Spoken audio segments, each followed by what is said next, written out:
It's been 1 year since Budna abduction, and tonight, for the first time, we can show you the video of his kidnapping in full resolution. It's the video which the police and the government don't want you to see. And is your August light bill high out of this world? We asked BEL the tough questions. Tonight, you'll hear the answers.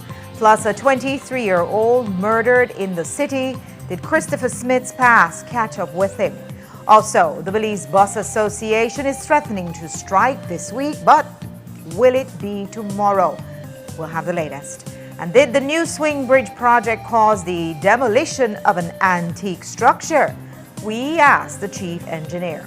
We've got details of these and other stories in our newscast for tonight, Monday, August 24th, 2026. Good evening.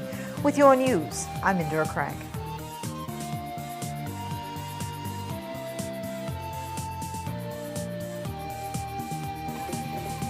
This newscast is brought to you by Cellular World, your authorized Samsung distributor. The BCCI's Expo Belize Marketplace is back and celebrating 30 years of Belizean innovation, enterprise, and business. Save the date and join us on Saturday, September 12 and Sunday, September 13, 2026 at the Marion Jones Sports Complex in Belize City from 10 a.m. to 7 p.m. Experience Belize's premier marketplace, where entrepreneurship and opportunity come together under one roof. From exclusive deals and promotions to delicious food, drinks, and live entertainment, the Expo Belize Marketplace has something for everyone. Whether you're shopping, networking, discovering what's new, or simply enjoying the Expo vibes, this is one event you don't want to miss. Celebrate 30 years of business excellence with us at the Expo Belize Marketplace 2026, where Belize does business. See you there. Sponsors include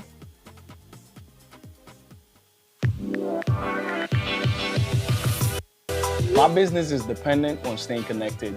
I need quality service at affordable prices, and most importantly, I need to know that if ever there is a problem, my provider will be held accountable. See, the thing is, the people need their shoes. Whether we have many utility providers or just one, as a nation, the service we receive should always be exceptional. And that's where the Public Utilities Commission comes in. And JBV needs the PUC to be FTP, for the people, in situations where a single provider dominates. It is the PUC's responsibility to step in and ensure that our interests are protected and that we get quality service at affordable prices. I expect them to put the requisite laws in place to oversee the market and promote equity. I also expect them to discourage unfair practices and promote accountability. Lastly, I need the Belizean people to know that the PUC's decisions directly impacts our quality of life. Therefore, it is imperative that they remain guided by the law, informed by evidence, and made to remain transparent, like the Ministry of Shoes. At the end of the day, we all want a great return on our investments. And my Belizean people need to know that our providers are being held accountable. The PUC is here to help make that happen. And as the Minister of Shoes, transparency, accountability, and excellence is exactly what I promote the JBV way. The PUC's decisions are guided by the law, informed by evidence, and made in the best interest of Belize. Her phone, her laptop, her whole life in this apartment. If anything happens, it's more than just a loss. It's everything. RF&G Renters Insurance helps protect what matters most, even when you don't own the place. The world is watching. The stakes are high. And with an Atlantic Bank credit card, your moments start online. Bro, the tickets just dropped. I have my credit card ready. So how many tickets, guys? We'll take two. 1, 2. I want 3. Go further. Experience more. Make your online purchases seamless, secure, and in real time. All right, let's buy the tickets now. What did you do, bro? I need to enter a password. Oh, Atlantic Bank's credit card has a 3D secure feature to protect your online shopping. Check your email. Some transactions require an additional layer of security. 3D Secure adds an extra verification step. An OTP is sent to ensure it is you authorizing payment. Guys, we got the ticket! Your online transactions made with Atlantic Bank credit cards are fast, safe, and verified. Atlantic Bank, building the future together. Because it's hotter and people have to use more electricity. Belizeans are stunned. Bills that were in the range of $100 now explodes to the tune of almost $400.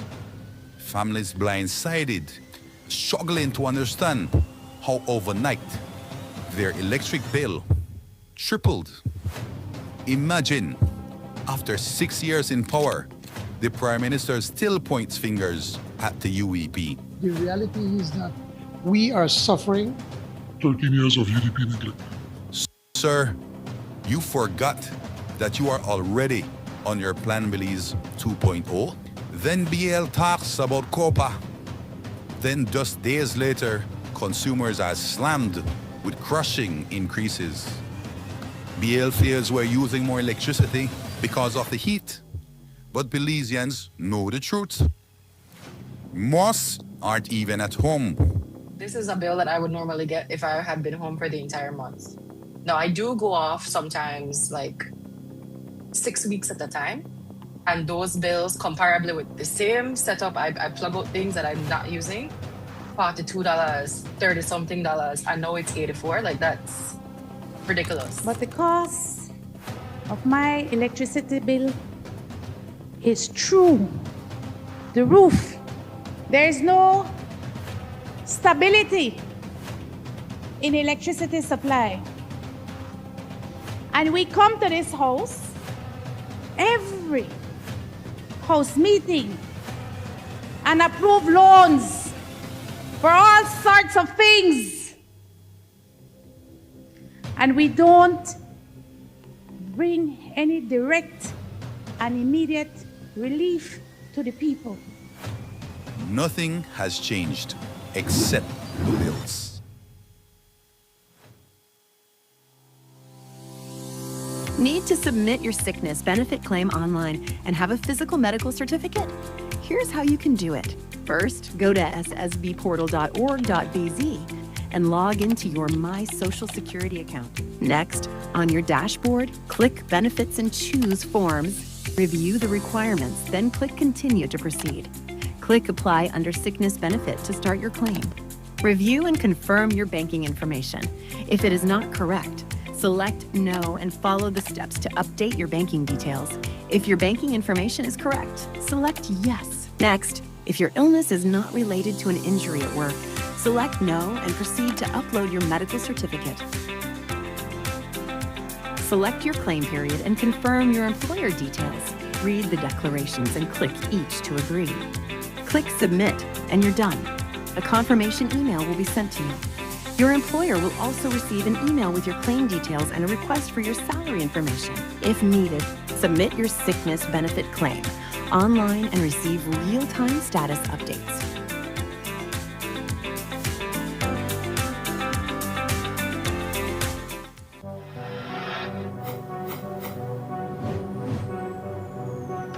Belize, you're watching the Nation Station, Channel 7.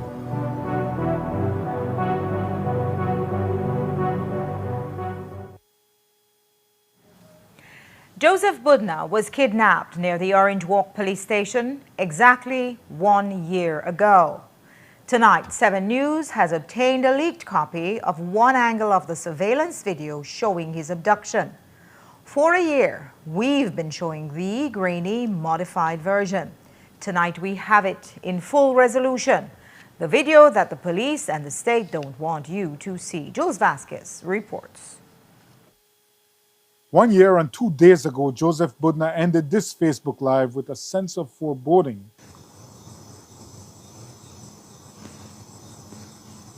I hear something just now. You hear somebody say, Budna? Nobody there wrong here. Make me go. Me move fire now. And me one there. Anyway, bye. Bye, bye, bye.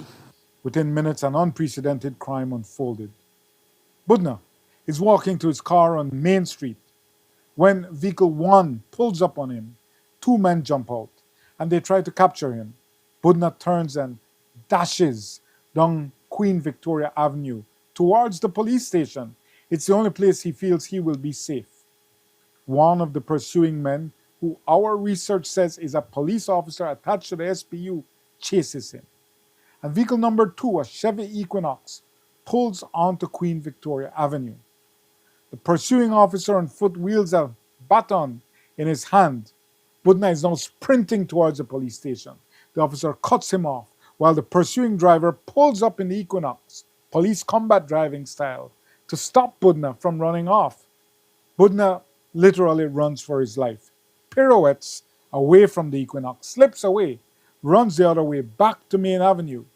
Another man, allegedly Police Constable Barry Flowers, comes jogging from Main Street to cut him off again.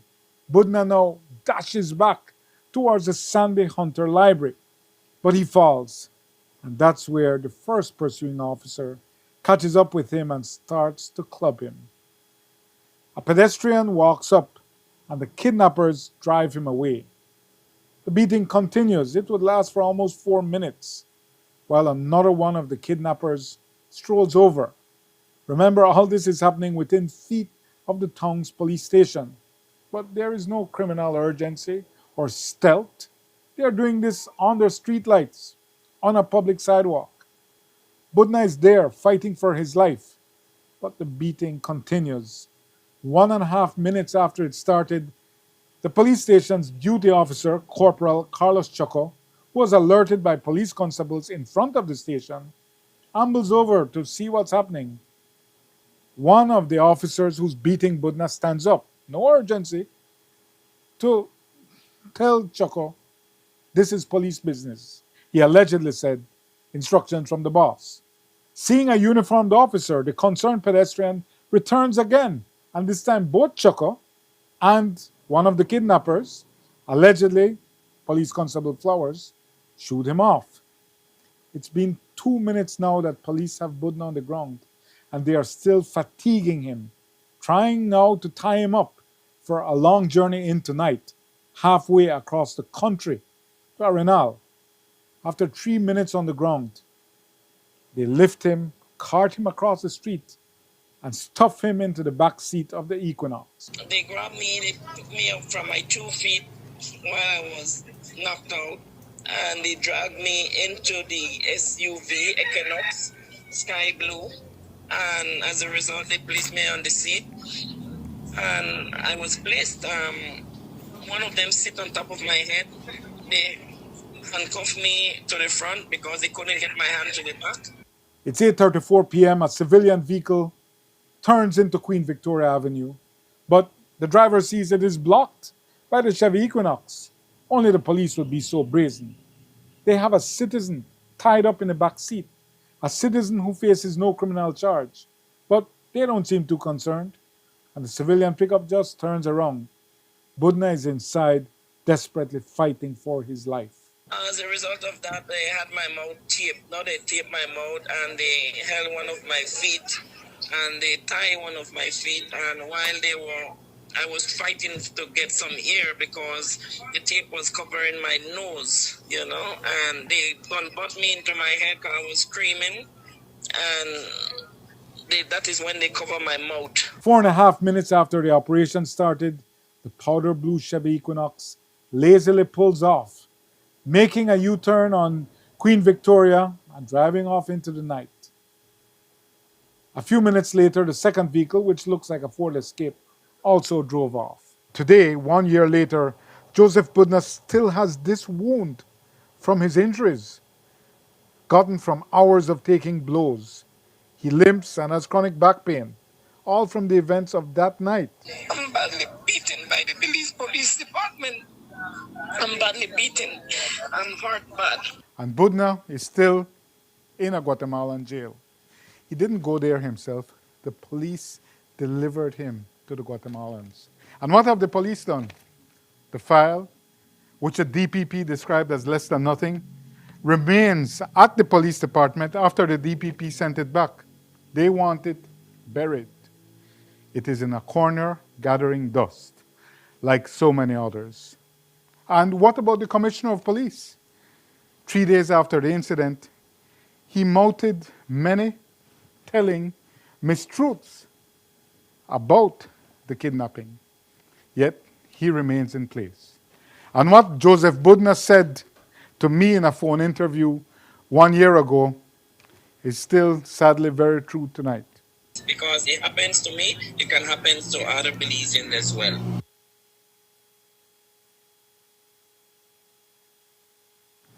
To be clear, the DPP's office sent the Budna file back to police with specific additional questions that the initial police probe failed to address. They have not returned it, which is not an uncommon practice with cases deemed controversial.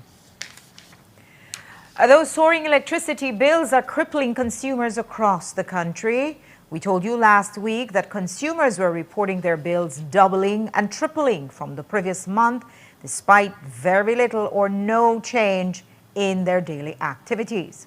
And today, BEL held a press conference along with the Minister of Public Utilities, Michelle Shabat, to address those concerns. The press conference began with the minister outlining the steps GOB is taking to strengthen Belize's energy sector. Some of the actions listed you might have heard before. In fact, you might have been hearing them for some years now. Here's what he said today in response to the current energy crisis.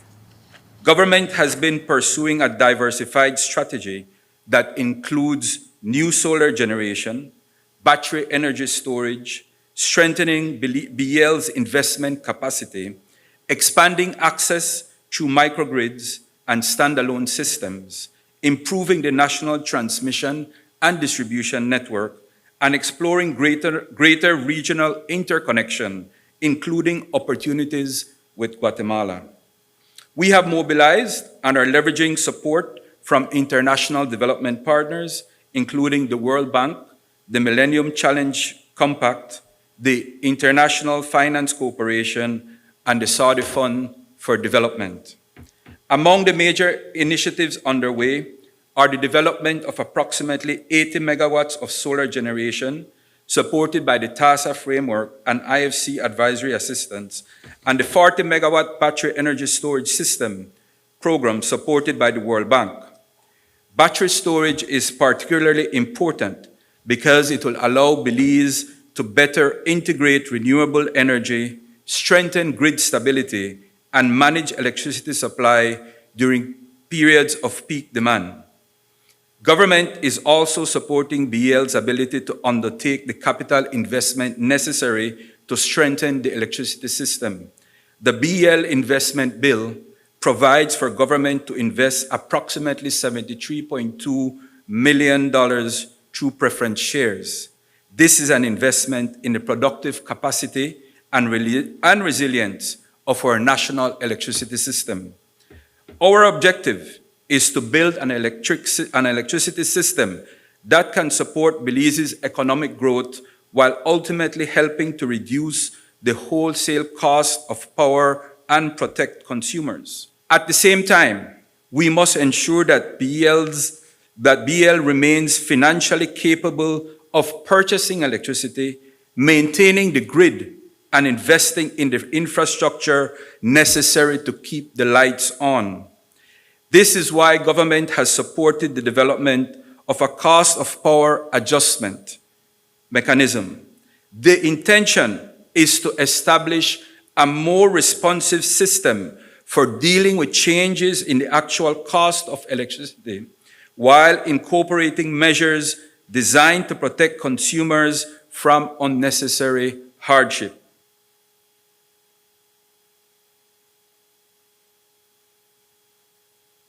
And another broken record you've definitely heard before is that your high electricity bill is due to the weather.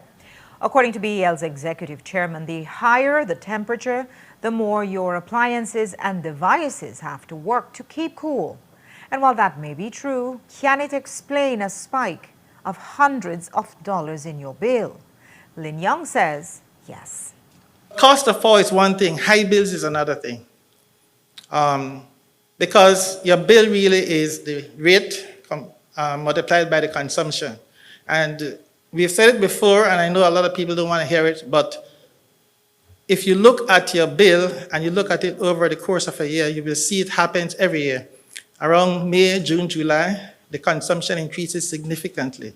It increases because when the dry season kicks in and the heat kicks in, a lot of electrical equipment burn more electricity, significantly more. Refrigerators, it's a heat pump basically. It's pumping hot air out to get the air in the refrigerator cool. Same with air conditioning. When the outside temperature is hot, then it's trying to pump hot air into hot air, and it's bringing in hot air that's trying to cool. So what happens is that your ACs and your refrigerators, they burn far more electricity when it's hot.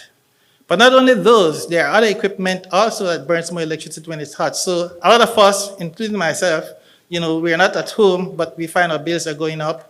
But things like the fans in a computer, in a router, all these equipment, when the outside temperature is hot, they have little internal fans that just kick in to try to keep the equipment cool. But if it isn't the fridge working overtime to keep your drinks cold and meats frozen, Young says it could also be missed arrears. How is it that the hot months, good. June, my bill, let's just say $200.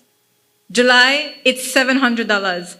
How much more and I don't do anything different, how much more can my daily activities have changed for it to jump that much, or how much my refrigerator pumps it that it have to go up that much more?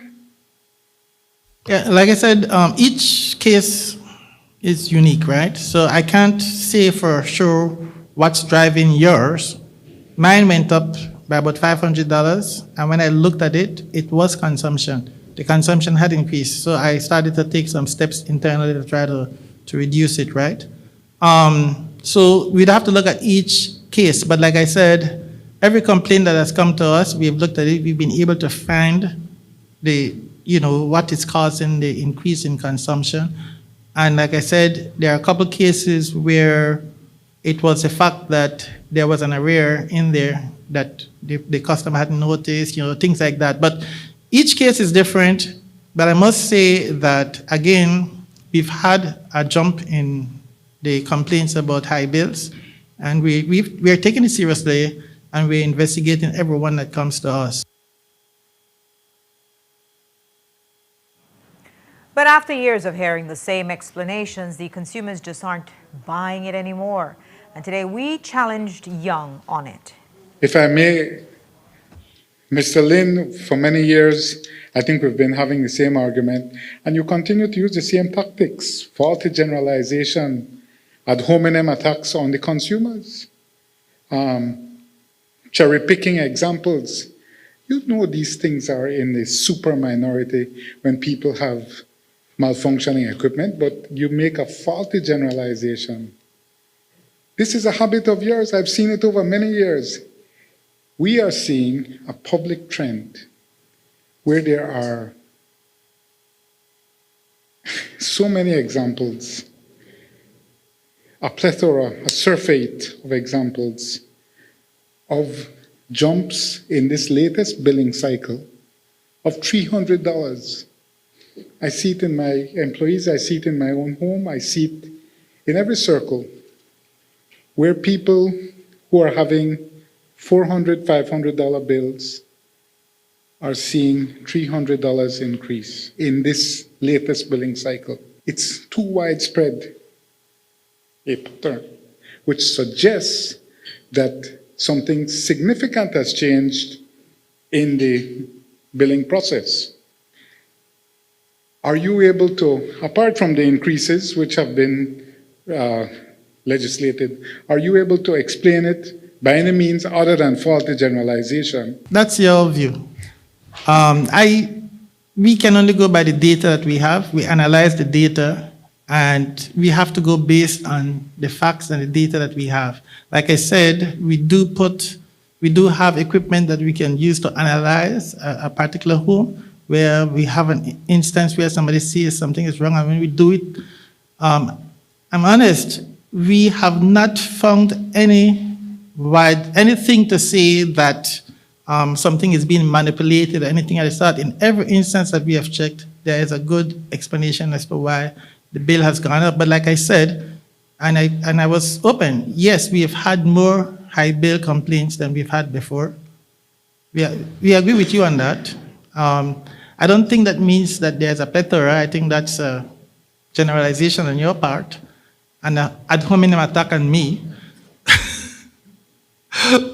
But, and if you'll forgive me, I will plead ignorance that we haven't found anything. We are still looking, and we'll continue to look. If we find something, we will say so, and we'll make the correction.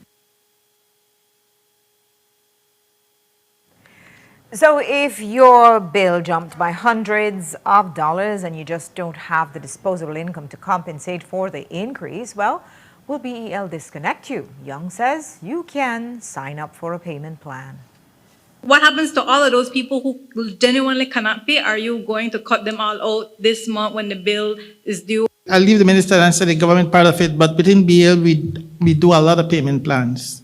So when somebody has, and it's not only the heat, but like I said, sometimes people have equipment that malfunction and pushes up their bills, and they would call us and we'd set up a payment plan where they pay for it over a few months.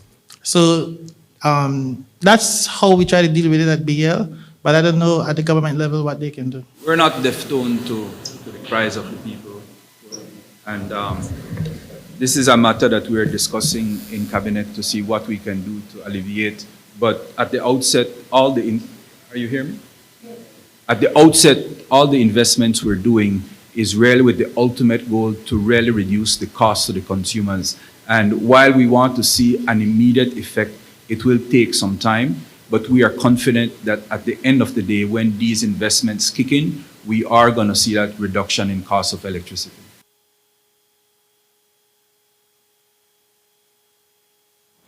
And so while Young claims they are putting all their cards on the table, some consumers believe they're taking advantage of the public. Today we asked them what they're planning to do to regain public's trust. How do you assure Belizeans that BEL is not taking advantage of them because of the financial crunch that you find yourself in? How you suggest they assure them? This is what we're trying to do.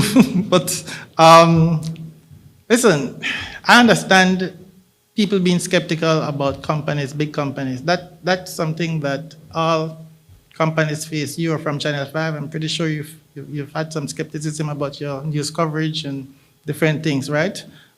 So we have to live with that. We have to be factual. We have to be honest about what is happening. That's what we do.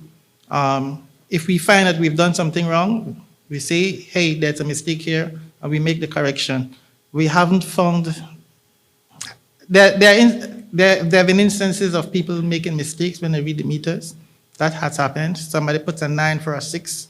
That has happened, and when we have that situation, we correct it, right? But to systematically be charging people higher than they should be charged, that is, it is, nothing is impossible, right? But if you understand the billing system, it's a computer system. It would take a lot of genius to be able to go and manipulate it so they can pick out somebody. How do you get back the people's trust? Yes, you're having this press conference, you're being open and honest. Kudos to you, but there has to be more to gain back that public trust, because the reality is that this is a monopoly. We can't go anywhere else. Is it just that what else will you do? All we can do, honestly, is to be upfront about what we think is causing these issues and how we are trying to address them. I always go back to my father's advice: do the right thing for the right reasons, and people will eventually see that you are right.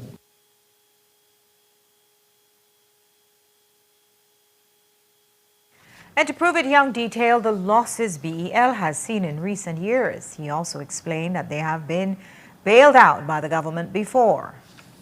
BEL and the government, of course, I just joined this year, but over the last couple of years has done its best not to have to increase electricity rates, to the point where the company absorbed almost $90 million in excess costs last like $6 million in 2025.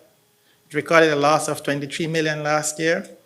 And we're headed to a loss of probably about $15 million this year. All that to say that we understand the pressures, and we are trying our best not to have an increase in the cost of power, but most importantly, we have to keep the lights on. Again, I will say, quite frankly, we are being pretty open about this. There have been a few times when CFE has told us, listen, if we don't pay up, they wouldn't be able to supply us. Under those situations, we have reached out to the government, and the government has helped us to meet those bills. I'm being upfront here. We have put some steps in place to raise some money to be able to pay off some of the arrears to CFE. We've gotten the arrears down significantly. But even so, from time to time, CFE itself has had some issues. I think we all see it in the news. And there are times when CFE cannot supply us. When they cannot supply us, we have to bring on the gas turbines. We have to run the gas turbines with diesel, and then we get really hit with the cost of fuel. The price of diesel for BL, which is duty-free, has almost doubled over the last few months. And to give you a sense, for 1 kilowatt hour that we produce with those gas turbines, it's costing us between 60 and 70 cents Belize per kilowatt hour, and it's being sold at 44 cents. Now, there are times when CFE, for example, comes and tells us, listen, we can't supply you, or if we supply you, it's going to be 80 cents, $1 US per kilowatt hour. When we get those numbers from CFE, then we have to run the gas turbine, which is very expensive, but it's cheaper, right? And if CFE says they can't supply us, then we have to run them anyway. But even with that, we don't have enough in-country capacity to meet the load if CFE cannot supply at all. Sometimes they just curtail, but if they can't supply at all during the peak hours, then sometimes we have to load shed. So with losses in the millions every year, a $30 million debt to CFE, $20 million of which is overdue, an increase in consumer complaints and no immediate way to lower electricity rates, is BEL at a crisis point? Here's how Young answered that question. I've laid it out to the government, and we're laying it out to the people that this is the situation we're in. The government, like I said, in the last couple of years, did not want to see an increase in rates and have been helping the company to meet some of these costs. We have to keep the lights on. We have to keep the lights on, that's for sure. So to the extent that we have to do that, the government continues to help. The COPA, like I said, would help, but the most important thing is for us to get the cost down. And we have some initiatives that we feel pretty certain within the next year or two it'll become down. So in answer to your question, how long? Until we get these initiatives going. Or until the war comes to an end and the oil prices start falling back. Where does the blame lie in terms of leadership of the energy sector, of BEL? Have we had forward-thinking leadership? Let me say that to really foresee and address these sort of issues. You're asking the wrong person. I don't. Well, I have the minister. We have the minister and the CEO. Yeah, and I know that's a legitimate question for you guys to ask, right? But I'm just saying that my experience is that people make the best decisions based on the information they have at the time, right? Nobody could have known that CFE is going to start having problems. I wouldn't have expected that either because it's such a big system and they're an energy-rich country. So nobody could have predicted that. So to the extent that we relied on CFE heavily, I can understand why people made that decision. Again, it's been a while since we added generation to our system. It might have looked like a good decision back then because CFE was cheap and reliable, and now when CFE isn't working. But we all make decisions based on the information we have at the time. So I don't care to go back and try to see, well, that wasn't a good decision or that was a bad leadership decision. We have to look forward and move forward with what we have now. And you know, you play dominoes? Yeah. Yeah, you know what they say, right? You have to play the hand you deal with. You count as well, right? You count the board and you kind of predict what's ahead. Yeah, and if you make a mistake, well, you just have to. The best ones don't usually make those mistakes, really. That's why they're the best. Everybody right? loses sometimes. But have no fear, Minister Shabat says that with all the money heads of households will be saving on free education and expanded NHI programs, they can afford to pay your electricity bills. As you know, we have expanded free education throughout this country. We have increased minimum wage, and we promised to increase it to $6. And so that I think the discussion with the business community in that direction needs to be intensified. We have also spread and increased the NHI coverage throughout the country. And so what we're hoping is that when our citizens don't have to pay the cost of these things, they're going to have monies to be able to pay the other things that they're facing with. But it is difficult. It is difficult when a single mother comes to you and say, listen, I have 3 kids. The school is that. I can't pay my electricity bill. Those are difficult circumstances, and we need to address it in a very serious way. But you're also saying you need to rob from Peter to pay Paul. You don't have to pay medical anymore. Go pay BL. It's not robbing Jews. It's taking away the cost of these things from the consumer so that they have extra money in their pocket to face these other circumstances. And one of the main questions on everyone's mind is what happened to the proposed solar projects. In August 2023, government signed a $77 million loan from the Saudi Fund for Development to finance the construction of a 60-megawatt utility-scale solar energy plant. But the project has gone nowhere. Shabbat gave us an update. There are actually 2 solar projects. I think you're asking about the Saudi one initially. Right. The Saudi one, unfortunately with the Saudis, it has taken much longer to get the funds that are necessary. But now that is already in process. No funds have yet been disbursed because they are speaking to the owner's engineer to be able to get the specifics so that the RFP can be drafted and sent out for procurement purposes. That's one. The other project we're working on is the 80 megawatts that we're getting through with the assistance of the IFC.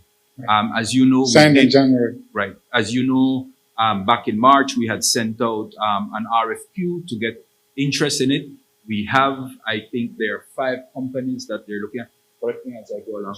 There are 5 companies that have been shortlisted, and we're anticipating that by October this year, the RFP will be issued so that we can then move towards establishing these solar farms. So those are moving. Would you say, Minister, that the 3-year interregnum, which will lead to 6 years before implementation or the operationalization of this solar, the Saudi solar, would you say it is indicative of the government's incapacity for handling something of a high technical magnitude?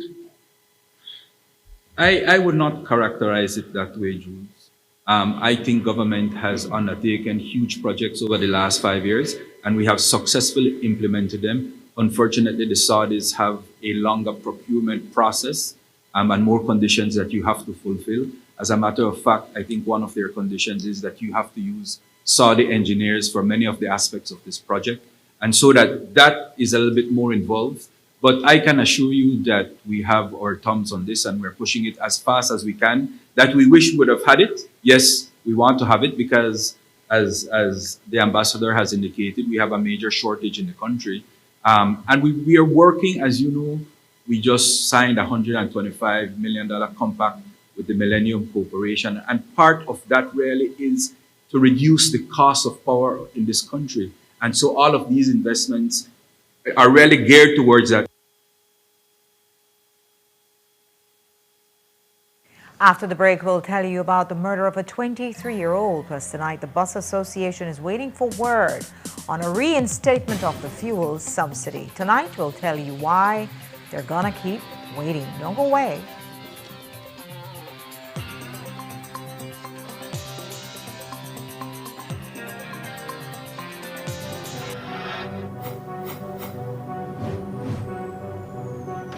Belize, you're watching the Nation Station, Channel 7.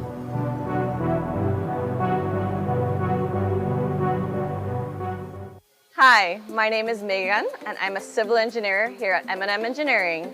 Behind every successful production process in our factory come quality materials, skilled employees, and reliable equipment. Specifically, rebar and pre-stressing cable from Benny's, which are the building blocks of our products. Not all rebar and steel are created equal. At Benny's, quality is savings because building with trusted materials means building stronger, safer, and longer. Through Benny's Enterprises and Banquet, M&M Engineering has access to the highest quality products and heavy-duty machinery that help us improve efficiency, maintain productivity, and provide the most reliable solutions to our clients. Best for you and best for me. At Benny's, it's the quality. Benny's, quality and savings. Finally, a postpaid plan for 3 people. Introducing Smart Trio. Why pay for mobile service alone when you can share and save?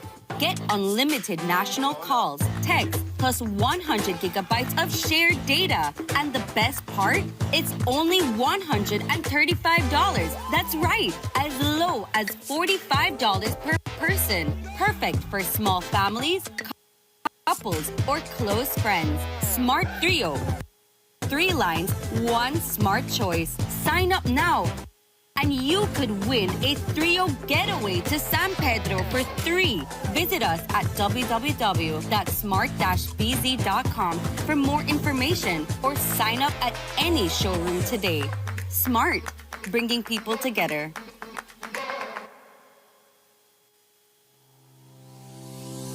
Need to submit your sickness benefit claim online and have a physical medical certificate? Here's how you can do it. First, go to ssbportal.org.bz and log into your My Social Security account. Next, on your dashboard, click Benefits and choose Forms. Review the requirements, then click Continue to proceed. Click Apply under Sickness Benefit to start your claim. Review and confirm your banking information. If it is not correct, select No and follow the steps to update your banking details. If your banking information is correct, select Yes. Next, if your illness is not related to an injury at work, select No and proceed to upload your medical certificate. Select your claim period and confirm your employer details. Read the declarations and click each to agree. Click Submit and you're done. A confirmation email will be sent to you. Your employer will also receive an email with your claim details and a request for your salary information. If needed, submit your sickness benefit claim online and receive real-time status updates.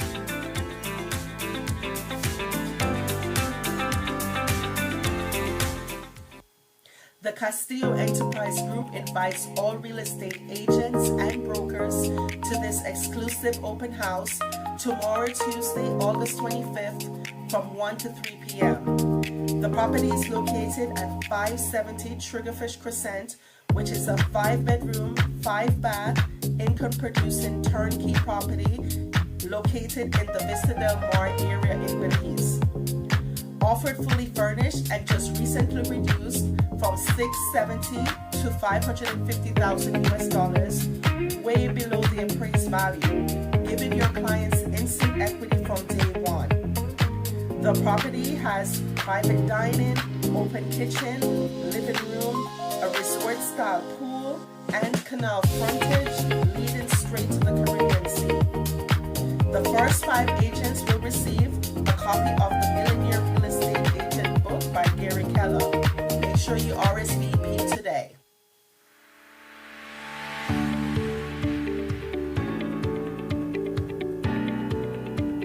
Write your story with an education loan from Atlantic Bank.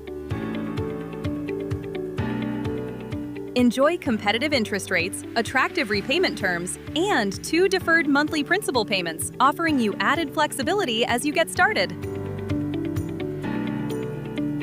Also, with every approved loan, you are eligible for a MasterCard credit card.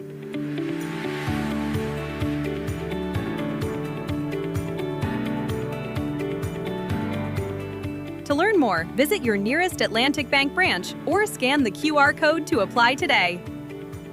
Your journey, our commitment. Atlantic Bank, building the future together.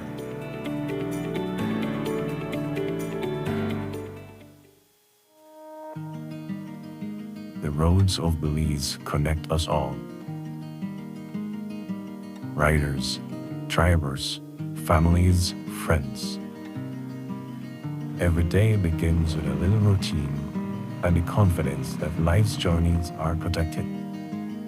From school drop-off through the daily grind and everything in between, each with different roads ahead, yet one common goal: to arrive safely. Atlantic Insurance stands with Belize's riders and motorists with affordable protection, support, and peace of mind for the journey ahead. For the roads we share and the lives we protect, Atlantic Insurance is by your side, insuring you from life's unexpected. Atlantic Insurance, insuring you from life's unexpected.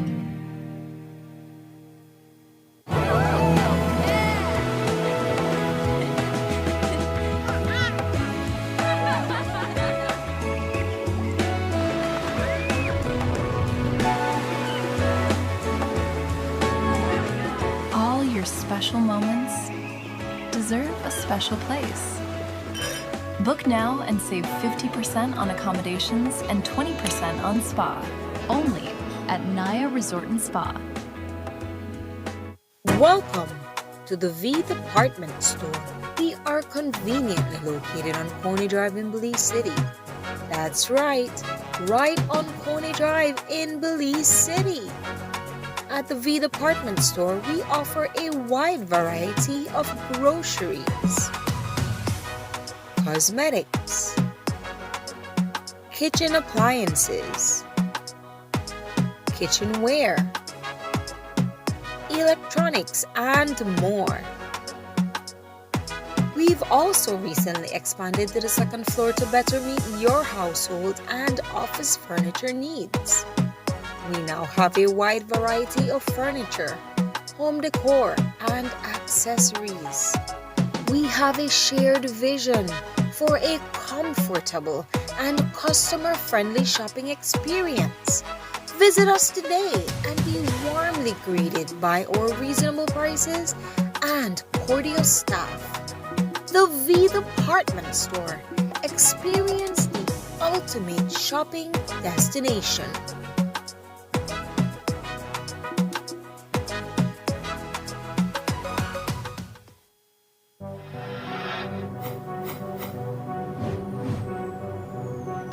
Belize, you're watching the Nation Station, Channel 7.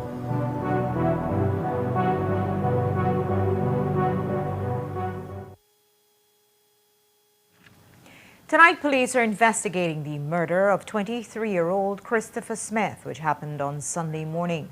Initial investigations indicate that shortly after 1 a.m., residents in the area heard several gunshots.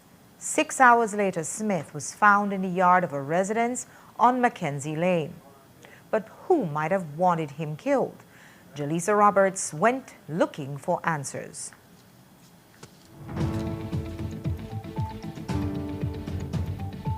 A 23-year-old Belize City baker was found dead in this yard on Arlington Drive on Sunday morning, hours after residents reported hearing gunshots in the area. Christopher Smith was found with what appeared to be 2 gunshot wounds, one to the left side of his head and another to his left shoulder. Despite having a record of his own and having a murder charge withdrawn last year, his grandmother said he had intentions of changing. He told me that he was going to change his life. He said, "Grandma, I'm not living his life anymore. I'm going to get a job and do the right thing." I said, "Okay, son." His uncle was going to put him to a job. And she raised him for a period of time up to the age of 5. So when she got the news, it was as if she had lost her own child. I wasn't here, so I got the news way in the evening when I made a phone call to my daughter because I just felt something was wrong. So I just said I had to call my daughter because they said, "Mom, I have bad news." I was, "What's the news?" He said, "Make sure you eat our garlic before I tell you." I said, "All right, then I eat my garlic because I have pressure, right?" I eat my garlic. I said, "All right, no, I don't eat the garlic. Tell me now." He said, "My grandson dead." He said, "Which one of my grandson?" He said, "Junior." I said, "Oh my God." I said, "What happened to her?" He said, "Man, they shut up." Right there, I hang up and I couldn't take it. But even in her grief, his grandmother says that her first grandson will be remembered as helpful and loving. Every time he comes visit, Grandma, I love you so much, Granny. Granny, you know how much I love you, Granny? I say, yes, grandson, I love you too. Oh, he's always helpful, always willing to do whatsoever I have to do. He's the first to do whatsoever I have to do. If I have fish to scrape, no worry, he gone. Fish not even saw for him when was scrape thing. That was him, always helping. Always sell the coconut water for make well money. But to the person who did this, she wants them to know that God isn't sleeping. Well, he took away my first grandchild. What goes around comes around. God is not sleeping. That's one thing I know. God is not sleeping. Jaleesa Roberts, 7 News. Smith Jr. was killed on the anniversary of his teenage sister's drowning. Notably, he was jointly charged, along with 2 others, for a high-profile double murder in Hattieville. But the office of the DPP ultimately withdrew charges against him, leading to his release on November 28th of 2025. At last month, he pleaded guilty to burglary, but was fined and not confined. If you believe the ultimatums in the press releases, there's only 1 day left before the Belize Bus Association shuts down operations, immobilizing commuters in a large part of the country. And that's after they demanded that Cabinet reinstate their fuel subsidy. They extended the deadline, which was supposed to be today, the end of business tomorrow, to accommodate the Cabinet meeting that was supposed to discuss their plight.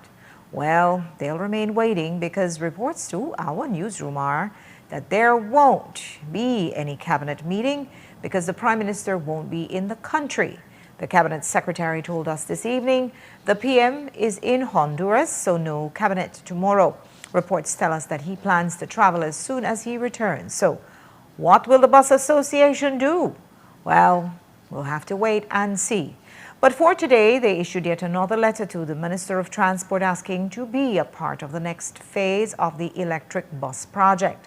In the letter, they say that since no member of the association has been given the opportunity to operate the EV buses or collect practical operating data under real Belizean conditions, they cannot be expected to invest in them or make long-term decisions about the future of their operations. They're now requesting the opportunity to operate 2 EV buses on Belize City routes and 3 on national highway routes served by their members.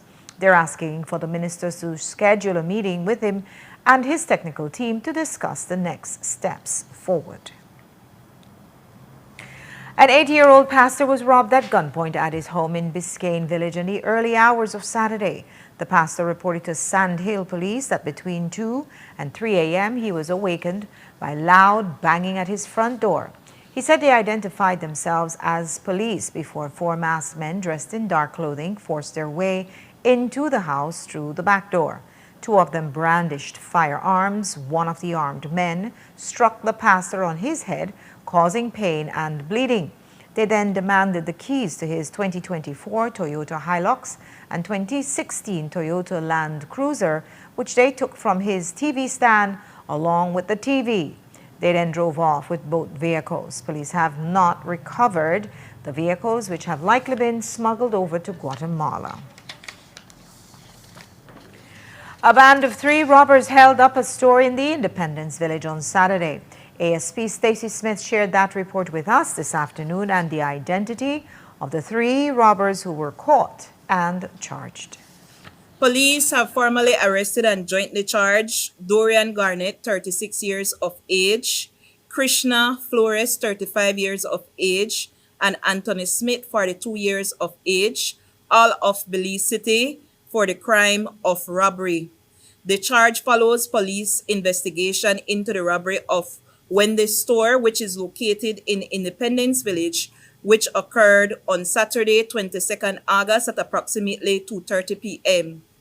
The investigation has so far disclosed that 2 male persons entered that establishment, one of whom was armed with a firearm, whereby they made demands of the store owner. The male persons took items of belonging to the store owner and made good their escape.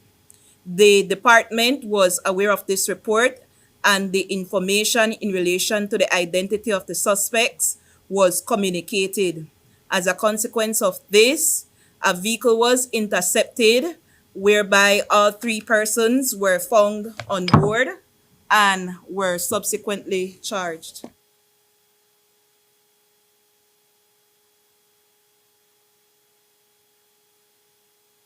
There was also a string of motorcycle accidents that occurred over the weekend, two of them fatal. One of them happened on the George Price Highway and claimed the life of a 55-year-old cyclist. ASP Smith told us what police observed at the scene. Police are investigating a road traffic accident which led to the death of 55-year-old Patrick Chun, which occurred on 22nd August 2026 near mile 76 on the George Price Highway. The investigating officers reported that, acting upon information at approximately 7:20 p.m., they visited that location where they observed a bus which was parked on the left-hand side of the road, which showed damage to the driver's side, and on the right-hand side of the road they observed an extensively damaged medium motorcycle. What the investigation has so far suggested is that Chun was in the process of overtaking a vehicle when a collision occurred between the bus and the motorcycle, resulted in his grave injury and ultimate demise. The bus has been impounded for inspection and a notice of intended prosecution has been served on the driver of the bus. The circumstance of the collision remains under investigation.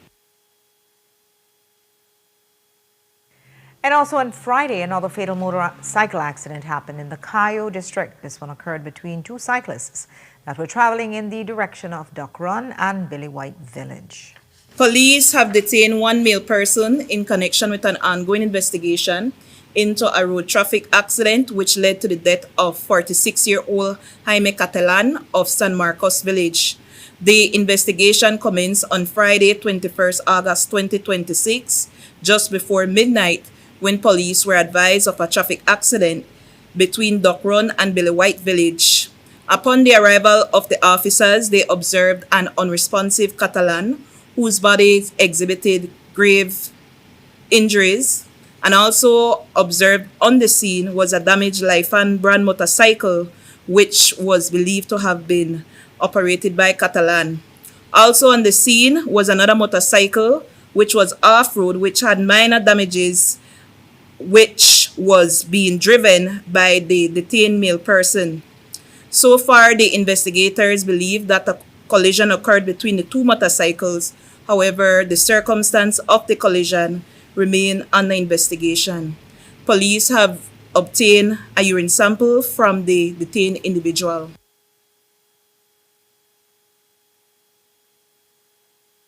Police also made a crystal meth bust in San Pedro last week, Tuesday. ASP Smith told us what police found. Police have formally arrested and charged 24-year-old Marcos Tun of San Pedro Town for the offense of possession of controlled drugs with intent to supply to another. The arrest of Tun follows an anti-drug operation conducted by Special Branch and GRI 3 personnel on 18 August, which led to a search of Tun. A search of Mr. Tun resulted in the discovery of a manila envelope that was inside his backpack, and inside that manila envelope was suspected crystal methamphetamine. The suspected crystal methamphetamine was weighed in the presence of Mr. Tun, where it amounted to 932 grams.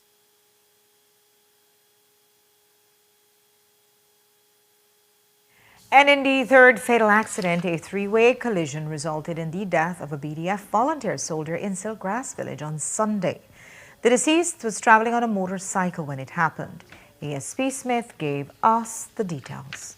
Police are investigating a road traffic accident which led to the death of 23-year-old Elvin Chub, a Belize Defense Force volunteer soldier of Mayomapan Village. The investigation commenced on Sunday, 23rd August 2026 at around 2:30 p.m. when police were advised of a collision in the vicinity of Silkgrass Village involving a motorcycle, a SUV, and a delivery truck. The investigators responded, and upon their arrival, they observed a gravely injured male person on a motorcycle that was partially lodged under the damaged front bumper of the SUV. Also observed was the damaged delivery truck, which showed sign of damage to the rear. The circumstance of the collision remains under investigation, and police have issued a notice of intended prosecution to the driver of the SUV.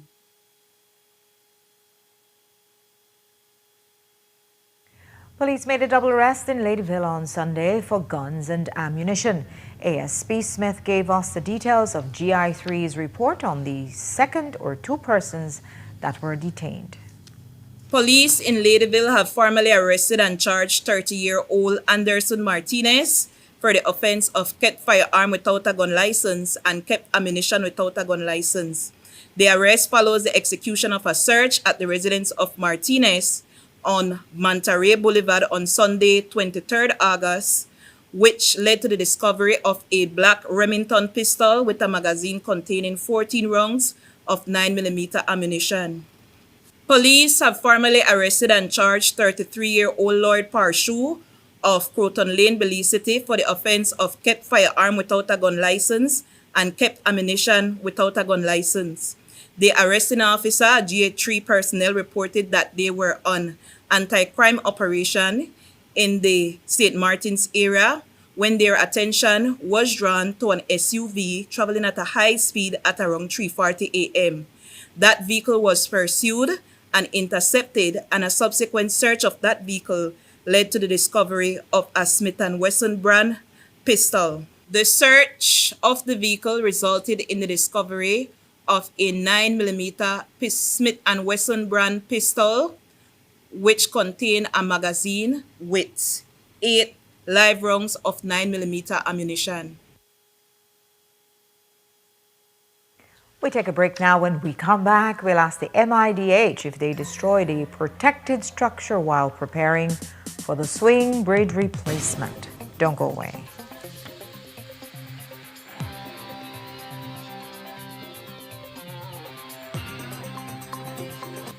This newscast is brought to you by Cellular World, your authorized Samsung distributor. Altoona is one of the most visited Mayan city up until lately. The adjacent communities have collaborated together to see how they can get a space here that the wood carvers could actually market and sell their product. Not having the POS machine in the past, we have lost a lot of sales. Atlantic Bank helps supported our business, giving us the opportunity to get the POS machine. Now with the POS machine, we are able to do more sales, and that will, also bring more, finance to our families. Atlantic Bank, building the future together.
Belize, you're watching the Nation Station, Channel 7.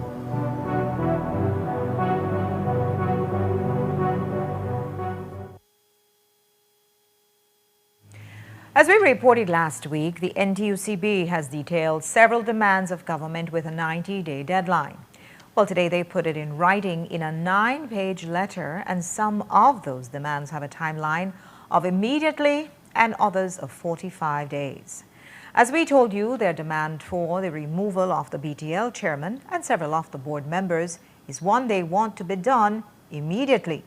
Along with that is the appointment of a dedicated liaison person in the office of the Prime Minister in terms of the 90 days deadline. They're asking for the implementation of a tripartite structure at BTL, restructuring of the Public Utilities Commission, the finalization of whistleblower protection legislation, and the campaign finance reform legislation, and finally that they fill the vacant post at the Ombudsman's office. And in the next 30 days, they're expecting the enactment and enforcement of the Civil Asset Recovery and Unexplained Wealth Act. The NTUCB's list goes further and lists union-specific demands, particularly the BNTU and the UBFSU. At the end of their letter, they added that they are requesting a response on each item by August 28th. And the Public Service Union is pushing back against Prime Minister John Briceño following comments that the government alone sets national policy. In a statement today, the PSU insisted it has a duty to scrutinize legislation and raise serious concerns over the proposed Revenue Authority bill. PSU President Dean Flowers warned that the bill concentrates excessive power in the hands of the Minister of Finance. The union is urging the government to revise the legislation to guarantee institutional independence, transparency, and proper checks and balances. If you drove down Northfront Street in Belize City this morning, it would have been not too hard, that is, not to notice the change in view of the Hullover Creek. And that's because the old Belize Distributors building is no longer there. It was demolished over the weekend, and you won't believe what was nestled deeply inside its structure. Jo Marie Lanza spoke to Chief Evandale Moody this morning via Zoom, and he told us what they found. Where once stood the historic Belize Distributors building is now the construction site for GOB's new swing bridge project. The building was demolished over the weekend, in addition to the other 3 acquired properties on the Northfront Street stretch, all under the former ownership of Santiago Castillo Limited. But in the middle of tearing the structure down, MIDH workers uncovered a vital piece of Belizean history, colonial-era bricks that were encased within the structure. Chief Engineer for MIDH Evandale Moody this morning explained that they were unaware that the building's interior structure contained these bricks. Bricks that should have fallen under Belize's antiquity laws to protect antique structures. The parking lot is supposed to be used to accommodate the temporary bridge that we're building at Hydes Lane, and also for parking. We will also use the bottom dollar building for the accommodations for the consultant and also for the contractor once the main bridge commences. And the old distributor building, we're supposed to use that space as a storage area for the contractor for his equipment and materials to accommodate the Japanese contractor. When we acquired those infrastructure, from our viewpoint, we observed that the old distributor building was an old dilapidated structure, and we needed the space. We did not know that the bricks were inside the building until we started to do the demolition.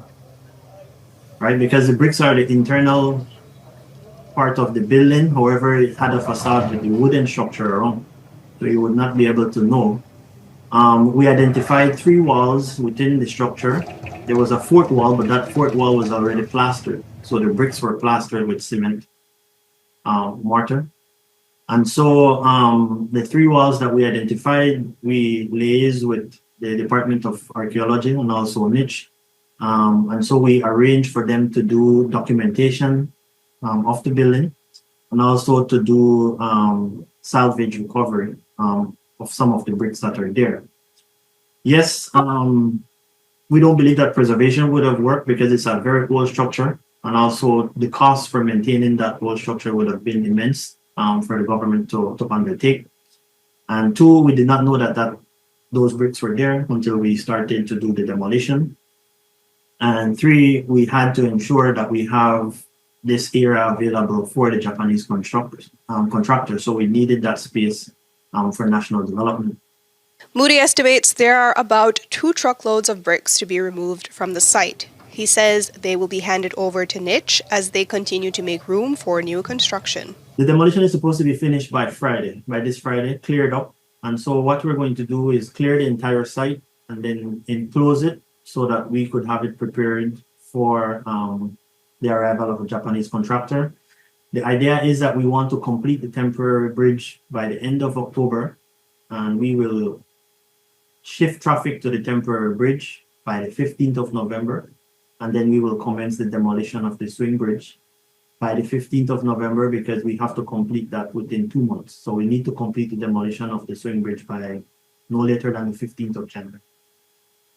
So that's why we need all the space that we can to do those works. Still, the project is in its early stages, and we won't be seeing the swing bridge dismantled until next year. Moody says they are focusing on getting the temporary bridge up and running first, so as to assess the new traffic flow throughout downtown Belize City. He explained what they expect it to look like. Yes, we're very concerned about that, and it is something that we've been in discussion with the Belize City Council on a regular basis to ensure that we try and maintain that flow of traffic as consistent as we can. You may know that the new structure that we're building at Hyzen will be 2 lanes, and so it will be able to accommodate traffic going from north side to south side and vice versa. Yes, we will have some traffic issues at the intersection of Hydes Lane and North Front Street because we have to remove that traffic light from there because it's within the path of the approach to the bridge, so we have to remove that traffic light. And so we've been in discussion with the Belize City Council to provide additional traffic wardens as well at those locations. We have had meetings with them whereby we are providing additional traffic wardens for several different areas within Belize City to accommodate the delays and the infringement of traffic that we will have as a result of both bridges being taken up. And so we have commenced those discussions with them as well. Jo Mari Lanza, 7 News. Under Belize's laws, any man-made structure or building in existence for at least 100 years qualifies as an ancient monument, extending legal protection to historic colonial properties alongside pre-Columbian Maya remains. The government of Belize is proposing to increase the hotel accommodation tax from 9% to 12%. The proposed increase would represent a 3 percentage point increase or a 33% increase in the current tax rate. The UDP issued a press release calling on the Belize Tourism Board to publicly justify the proposed increase and provide information on its expected impact on visitor arrivals, hotel occupancy, length of stay, and visitor spending. The UDP argues that the government should instead focus on expanding the tax base and addressing expenditure before increasing taxes on the tourism industry. The Belize Music Archive Lab was inaugurated today through a national initiative made possible through Niche and the Belize Archives and Records Service. According to a release, the project features a specialized facility housed at archives for the digitization, preservation, restoration, and documentation of Belizean sound recordings. Belizeans with recordings and historical audio materials in private and family collections will be encouraged to bring them forward for digitization and preservation. Here are highlights from the launch in Belmopan, provided by the Government Press Office. Well, today we're inaugurating the Belize Music Archive, which is the first attempt to collect and preserve our musical history. And we're also launching the Belize Music Archive Lab, which is a dedicated facility to digitize all different formats of music recordings, all the way from magnetic tapes to cassettes and all kinds of different digital formats. Well, I think that all Belizeans would agree that music has always played an important role in Belizean society, and it's really what makes us who we are in great part. Sadly, a lot of that history has already been lost, whether it wasn't recorded or recordings that never saw the day of light after they were broadcasted at a radio station, for example. And this is truly the drive behind this initiative, is to make sure that we don't lose anything else, whether it's on a hard drive on somebody's studio or anything. The idea is to deposit these recordings so they can be available for the future generations and really map out what makes Belizean music Belizean. But this idea of focusing on Belizeans and what we create has always been with me. The beautiful thing about this project is that I get to connect with others who have shared this same vision. And so, for example, I found out that in the 1970s, Patrick Barrow had started to collect materials for Music Archive. So he had conceived of a music archives from the 1970s, but who knew this? And this is a music archive that was not launched until much later on, which is now Belize Music World on the internet. So what this project does now, what the Belize Music Project does, is to compile all the efforts, pool all the materials, and the idea is to have one landing space, whether digitally or physically, right, where this information can be accessed. The recorded music of Belize is an essential part of our nation's cultural heritage, history, and collective memory. For generations, Belizean artists and musicians have documented through music the languages, traditions, experiences, and creativity of our people. In recognition of the importance of preserving this legacy, the government of Belize, through the Ministry of Culture, the National Institute of Culture and History, and the Belize Archives and Records Service, hereby establishes the Belize Music Archive, a national initiative dedicated to preserving and safeguarding Belize's recorded musical heritage.